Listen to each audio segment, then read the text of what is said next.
नमस्कार, मैं हूं निवेदिता।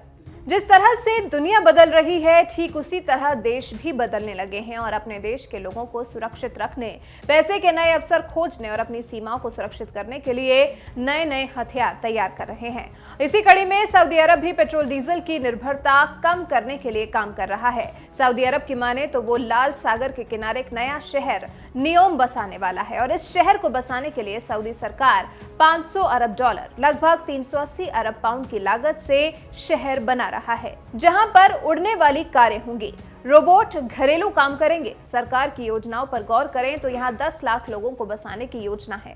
इसके साथ ही साथ अपनी अर्थव्यवस्था को मजबूत रखने के लिए सऊदी अरब पेट्रोल डीजल पर निर्भरता कम कर रहा है और एक दूसरे ईंधन के बारे में सोच रहा है।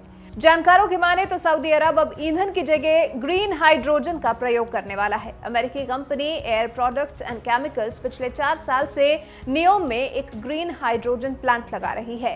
ये प्लांट पवन ऊर्जा और सौर ऊर्जा से तैयार 4 गीगावाट बिजली से चलेगा। दावा किया गया है कि ये दुनिया की सबसे बड़ी ग्रीन हाइड्रोजन परियोजना होगी। सऊदी अरब ऐसे और प्लांट लगाने की योजना बना रहा है। यहाँ पर एक जानकारी आपको देते चलें कि ग्रीन हाइड्रोजन को भविष्य के ईंधन के रूप में देखने वालों में सऊदी अरब अकेला नहीं है, ये अमेरिका की भी नजर में है। दुनिया भर में ग्रीन हाइड्रोजन को लेकर होड़ शुरू हो चुकी है। कई कंपनियां, निवेशक, सरकारें और पर्यावरणवादी मानते हैं कि ये एक ऐसी ऊर्जा स्रोत है जो जीवाश्म ईंधन पर निर्भरता को खत्म करने में मददगार साबित होगा और दुनिया को और गर्म होने से बचाएगा। इसको लेकर कई ऊर्जा विशेषज्ञ कहते हैं कि इसमें बहुत उम्मीद दिखती है। पवन और सौर ऊर्जा घरों और बिजली वाली गाड़ियों को चला सकते हैं, जबकि ग्रीन हाइड्रोजन ऊर्जा की ज्यादा खपत वाले उद्योगों के लिए आदर्श होंगे। यूरोपीय संघ की माने तो ग्रीन हाइड्रोजन पूरी तरह कार्बन मुक्त अर्थव्यवस्था की पहेली को हल कर देगा।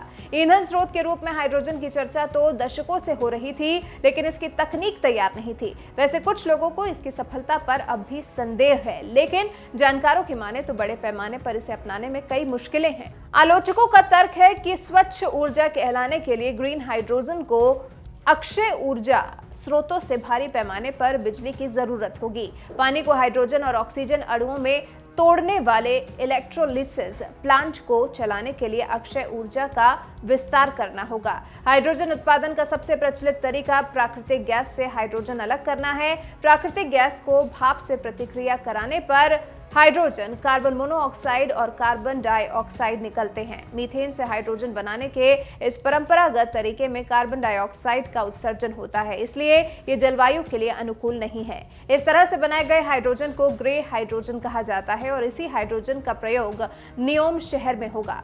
तो अब आप पूरी तरह समझ चुके होंगे कि आखिर सऊदी अरब अपने भविष्य को बदलने के लिए क्या सोच रखता है।